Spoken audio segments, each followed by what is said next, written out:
talk online here quite well. So the topic of the talk is the VRFB operation in the GCC region, the conditions and requirements for this. So first of all, a small short introduction to the company. So we have the Everflow joint venture has been built between the SCHMID Investment and SCHMID Group in 2020. And here you see the development of the VRFB, the activities we have done. They started in 2011 within the SCHMID Group. So SCHMID Energy Systems has been built in 2013, and you see that a lot of research activities have led to different kinds of products that have been developed over the time. And in 2020, the joint venture was formed with a clear target to set up a production line for a serious production of VRFBs in the Kingdom of Saudi Arabia. So you see that here we are targeting a 3 gigawatt-hour production capacity annually, and the start of production is planned for 2024.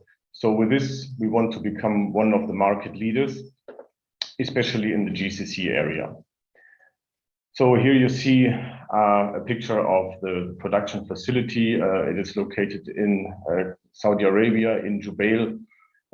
You see some buildings here, and you see that currently there is no production equipment yet inside. I mean, this is not the latest picture. Currently, we're actually working on the installation of the production equipment. So speaking of the GCC area, so the Gulf area, so what is covered in the GCC area is countries like Bahrain, Kuwait, Qatar, obviously Saudi Arabia, UAE, Oman. So these are all countries that usually have, or that do have major reserves of crude oil and gas. And in the past, they have very much used these reserves. So the governments have subsidized the cost of energy, and the region has been a large emitter of CO2. Anyhow, this is actually currently changing. So GCC governments are now the main driver for green energy projects. So they want to raise the awareness about environmental risks, energy diversification, and they are actually planning for the post-oil era. So some of these countries have already committed to net zero emissions. UAE and Oman actually want to be net zero by 2050, other GCC countries by 2060. So the area, there are obviously some very big and also well-known projects going on, like the Master project or the NEOM project. This is in the Kingdom of Saudi Arabia, and they're actually installing large quantities of photovoltaics, of wind energy. They want to set up green hydrogen production. Here on the right-hand side, you can see a picture of a PV plant in Riyadh. This is actually the construction work that is going on for the line project in NEOM. So the NEOM, by the way, has 4 different kind of projects, and NEOM has the plan that everything will be fully working on renewable energy. So here for these PV power plants, I just recently read that the PV production cost, the kilowatt hour cost within this area is as low as $1. So this is quite encouraging. And actually there have also been some COVID-19 measures where the local governments have gradually increased the energy prices to reach international rates, right? So this increased energy cost will then eventually drive the private sectors to adopt renewable energy, because like I said, it is very competitive in this area. So, but the GCC countries are obviously part of the Arabian Peninsula. So that means we have a very harsh conditions over there. Temperatures can range, let's say, between winter, they can go below zero, but in summer it's obviously very hot with up to 50 degrees and more. So also it is quite severe dust area there. So the sandstorms are actually also something that has to be taken into account when you design a product for this area. The average daytime, so time between sunset and sunrise, is about 12 hours per day. So this is also important for the photovoltaics. So what I'd like to present you today is that we have started our activities, obviously with some simulations and looking into the temperature development, let's say, of flow battery systems if they are in these climate conditions, like for instance in the Saudi Arabia conditions. So we know that the temperature can be extremely hot, up to 50 degrees. And we know that usually the standard electrolytes, Maria just talked about it, have a, let's say, stability range of, let's say, up to 40 degrees. I will explain it later a little bit more in detail. It's depending on the state of charge of the electrolyte and of course on the molarity of V and so on. Anyhow, we have conducted these simulations, and we actually used a simplified model of a container that contains electrolyte. You know that the electrolyte is quite heavy. It's a quite high mass that has to be heated up, and this is obviously the most important, actually, also to control because of the stability. So with this simplified model, we then made calculations, simulations. We included heat conduction, convection, thermal radiation. Also the heat by sun radiation has been taken into account. So here you see some results. We used the Riyadh climate or Riyadh temperature conditions. Riyadh is actually, let's say, quite representative for this area. And here you see the temperature over 72 hours, temperature profile during summer and winter time. Obviously, winter is not very demanding. It is, let's say, close to what we know from European countries, but summertime in Riyadh is definitely different, reaching here up to 45 degrees.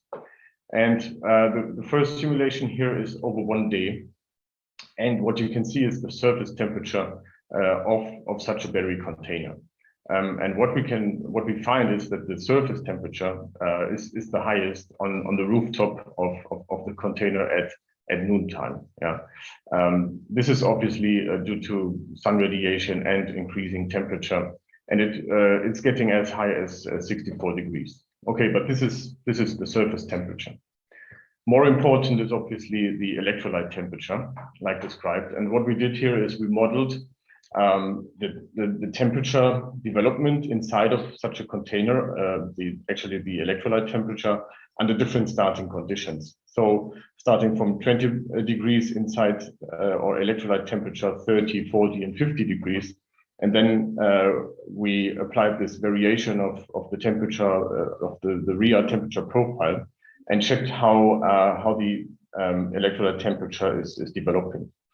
So what you see is that regardless of the starting conditions, what the electrolyte temperature does is it is going, let's say, to the average or the medium daytime temperature. So this is what the temperature of the electrolyte is approaching. I'm talking here about the system that is not yet in operation. So if it's just standing there idle, which is, let's say, the easiest case, let's say. But what you can also see that due to the high, let's say, thermal mass of the electrolyte, the variation of the temperature of the electrolyte during daytime or during day and night is not very much. So we saw that maybe a ±2 degree difference of the electrolyte temperature is only happening while the daytime temperature is, let's say, like ±20 degrees. So the electrolyte is following the temperature, but only by, let's say, ±2 degrees C. So, but what we can also say is that since the electrolyte is taking the average temperature of the environment or the ambient average temperature, so the electrolyte should be stable up to this limit, which is approximately, let's say, 40 degrees in the Riyadh area. If we don't want to apply cooling, okay? So this is important, for instance, for a system that has been charged and that is idle for whatever reason. And then the question is, do I need to cool it, or can I just leave it there, leave it idle, and will it be still stable? So the answer is yes, it will be stable if the electrolyte can be stabilized up to this medium daytime temperature, which usually should be possible. looking into this a little bit more closely, so we know that this is actually a publication here which is quite old. I actually took out to show you that this is stuff which is under, let's say, developments. I mean, Maria actually reported about it. It's for a very long time. This picture here comes from a publication from the 90s. And we know that the stability of the electrolyte is a function of the V5 plus concentration. I'm talking about the temperature stability. And obviously let's say the starting concentration and the V5 concentration is also, of course, changing when the system is charged. And this is what you see here. So you see the total V concentration and you see the temperature. So, and what you see here is for, let's say, the kind of standard electrolyte that was also mentioned, which is today 1.6 molar. When this is usually charged up to let's say 80% total state of charge, that you have a temperature stability of, let's say, up to 48 degrees, let's say. But this is only, this was an observation over 18 days. And what it doesn't take into account is that nucleation or the formation of precipitates might start earlier. And then once you have such a starting, then these agglomerates can form and they might become, or let's say grow over time, and then the problem will develop from there. So, and precipitation is obviously a big issue. If it would happen in a running system, then the stacks can become clogged and the system will require extensive and expensive servicing. So this must be prevented for sure. So this is why usually, let's say the operating temperature range would be limited not to the very highest possible limit, but maybe, let's say, to be on the safe side, like I mentioned before, maybe the 40 degrees. So here we now look at a system which is actually in operation with the same temperature profile. This is showing the summertime profile, the wintertime profile, and here you see how the temperature is increasing in such a system. And obviously here we are not staying in this average temperature limit like I was describing it before, but the system is exceeding this temperature limit, and the temperature here will be still rising. So this shows us that the system cannot be operated in such a temperature environment without having an active cooling system. So active cooling system is obviously mandatory to compensate this temperature increase. This is here now showing a picture of a system that we have installed in Neom, Saudi Arabia. Also similar kind of climate conditions like I was showing in Riyadh. It's very hot in the summer times. And this system is based on the design that we had developed back in 2018. And when we wanted to install such a unit in the kingdom, so we were thinking, okay, how can we do it, and how can we actually make sure it's not getting too hot, and we can control the temperature and also gain information from the field. And we decided to do something which is actually very simple, but not, let's say, feasible for commercial deployment, but we put it in a reefer container, in a refrigerated container. And with this, we are able to control the inside temperature of the container very precisely. We can set the temperature inside the container, but we can also see how much cooling is actually needed and what the cooling electricity demand is, let's say. And this is obviously a very good way for us to gain field information here. So what I can show you from this is, let's say, something maybe not very easy to understand at the very first look, but let me explain it. So what you see here is the delta in temperature. So how does the temperature develop? And we see it for two different cases. Once we have the system cooled, once we have the system uncooled, and here you see the delta in SOC. And to say it very simple, if we discharge the simple by about 10%, we see a temperature increase if it's uncooled of about 2.2 degrees. And if it's cooled, in this case, I think we used 25 degrees internal temperature, then the system stayed almost unchanged, let's say 0.4 degrees temperature change.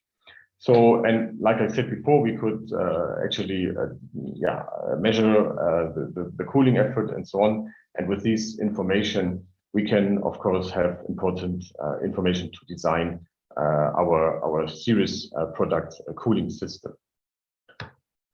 Yeah, I'm already in the conclusion. So the GCC conditions in terms of temperature and dust are obviously very demanding. So VRFB systems with standard electrolyte formulations have already a good temperature tolerance. I mean, compared to lithium-ion, like I said, we can put the system in the desert, and as long as it's idle, we wouldn't see any problem. So no system cooling is needed in this case.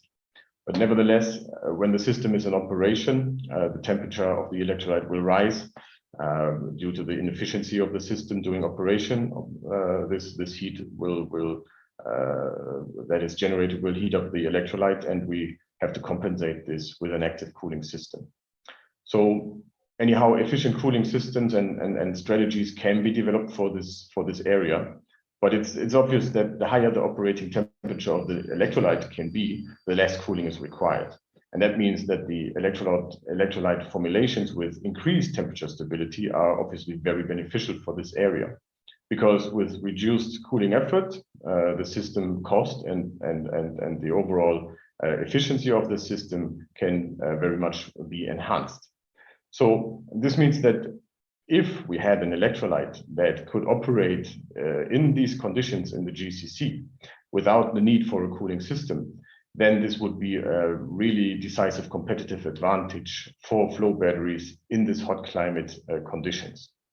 And this is actually something I like to, let's say, emphasize on. So we are obviously looking forward for any kind of, let's say, developments to increase the temperature stability of electrolyte. Also, let's say, for all the electrolyte producers out there, I think this is a clear and obvious target, because, like I said on one of the slides, the GCC area is a very hot environment by temperature, but also in terms of projects.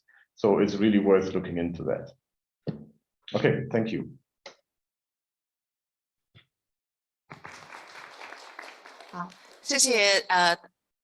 Thank you. Thank you, Dr. Henrik. And now let's come to the Q&A session. Any question to ask?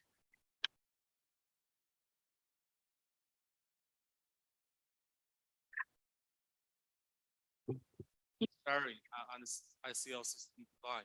And I see you deliver a system in container. And can you share the result of the cooling system power to the total power of the system?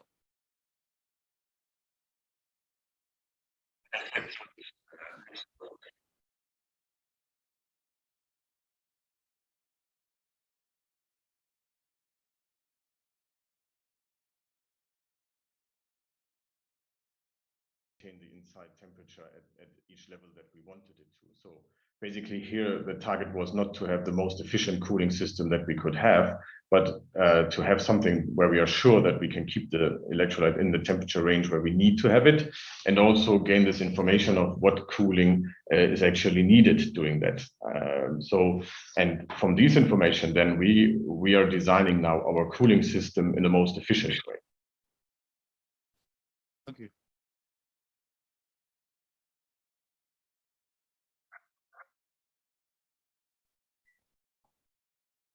Okay,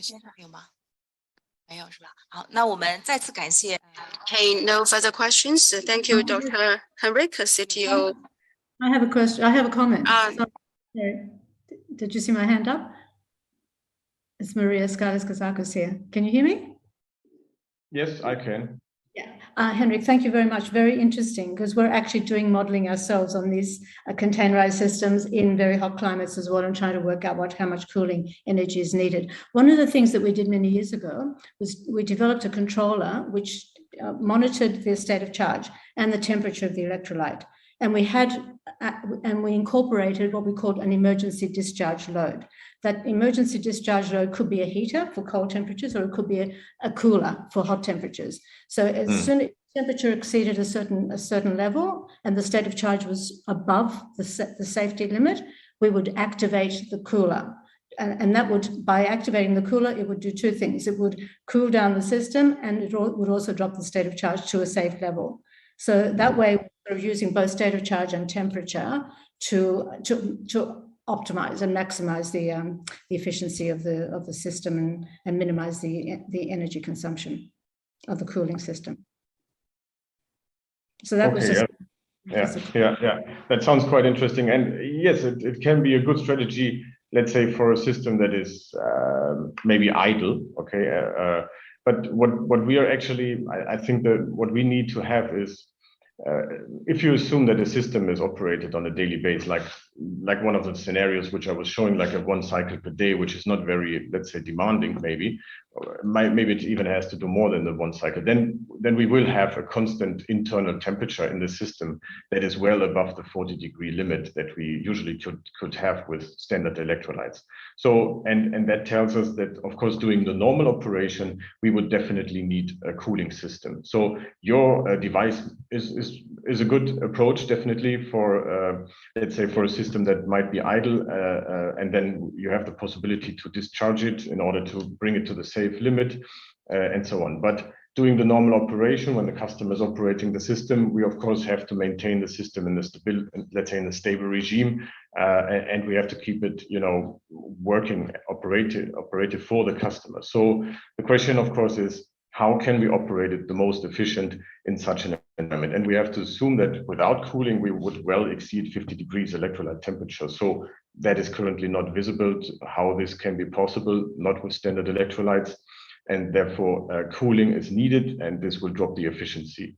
So if we have a system, an electrolyte formulation that can be operated at 50 degrees safely, then this is a total different story, right? We would even have a very big benefit versus lithium-ion, that they have a more severe temperature issues, so they have to possibly keep their limit up to 30 degrees. We can go to 40 degrees. So that means that even in idle condition, lithium-ion is not really safe. So we are typically, even if it's fully charged, but doing operation, we still need cooling, and we are looking for solutions to decrease the cooling efforts, to increase the system efficiency. And let's say the best way how to do it would be to have an electrolyte that can be operated at 50 degrees or even higher temperatures. I mean, that would be ideal, of course, if we can operate it up to 60 or so, and we wouldn't need a cooling at all. So, and that electrochemistry is also becoming, let's say, more efficient at higher temperatures. So all in all, it would be great to operate the system at higher temperatures.